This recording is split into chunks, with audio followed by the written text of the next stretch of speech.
Baharudin Lopa adalah sosok lain dalam ikon anti korupsi di Indonesia. Namanya santer disebut sebagai jaksa agung yang tegas dan tak pandang bulu dalam penegakan hukum. Lopa juga sangat galak terhadap setiap tindak tanduk yang menjurus ke korupsi. Lopa adalah Jaksa Agung Republik Indonesia pada 6 Juni 2001 hingga meninggal dunia pada 3 Juli 2001. Pernah suatu ketika Lopa ingin membeli mobil pribadi karena tidak mau menggunakan mobil dinas untuk kegiatan keseharian. Lopa menghubungi Yusuf Kala yang merupakan pengusaha otomotif dan menginginkan sedan yang paling murah. Kala pun membohongi Lopa dengan menawarkan Corolla seharga 5 juta rupiah, padahal harga sesungguhnya 27 juta. Karena tidak mau membeli dengan harga teman tersebut, Lopa akhirnya membayar mobil tersebut dengan harga asli. Mobil tersebut lunas setelah dicicil selama 3 tahun. Baharudin Lopa sangat anti terhadap suap. Lopa sering menerima parsel ketika hari raya, tapi semua parsel yang dikirim ke rumahnya selalu dikembalikan. Mantan Ketua KPK Abraham Samad menganggap Lopa adalah sosok yang sangat bersahaja dan sederhana. Sebagai seorang pejabat, Lopa pun tidak memiliki harta berlimpah sampai akhir hidupnya. Rumahnya di Makassar sangat sederhana sebagai rumah seorang pejabat tinggi negara pada saat itu. Dibandingkan dengan para pejabat tinggi saat itu dan sekarang ini, tulis Abraham Samad. Assalamualaikum warahmatullahi wabarakatuh. Perkenalkan, nama saya Lisa Fitria Purnama dari kelas 10 IPA 2.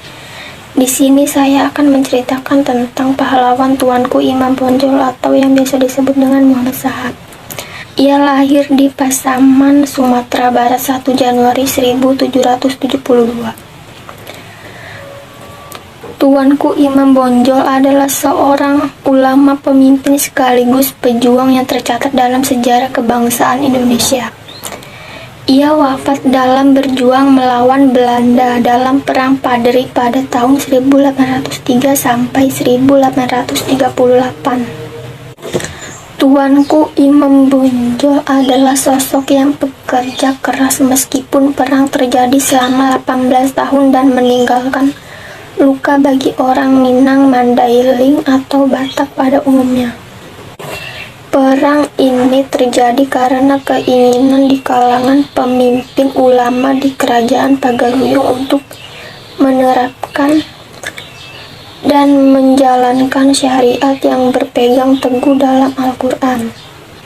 Pada tanggal 21 Februari 1821, kaum adat kemudian bekerja sama dengan pemerintahan Hindia Belanda berperang melawan kaum Padri dalam perjanjian yang ditandatangani di Padang.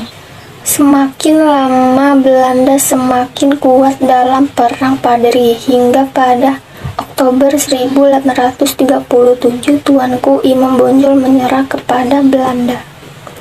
Menyerahnya Imam Bonjol diikuti dengan kesepakatan bahwa anaknya yang ikut bertempur selama ini, Nali Sultan Caniago, diangkat sebagai pejabat kolonial Belanda. Perjalanan pengasingan Imam Bonjol tak berhenti di sana. Dia sempat dibuang ke Ambon. Pengasingannya yang terakhir itu Imam Bonjol menghembuskan nafas terakhirnya pada 8 November 1864. Sosok Imam Bonjol yang pekerja keras sangat patut menjadi seorang pemimpin yang dimuliakan. Ia tidak hanya berjuang memurnikan ajaran dan nilai-nilai Islam, tapi ia pun rela mempertaruhkan hidupnya untuk melawan pemerintah kolonial Belanda. Demikian dari saya tentang mengomentari pahlawan tuanku Imam Bonjol. Saya ucapkan terima kasih dan wassalamualaikum warahmatullahi wabarakatuh.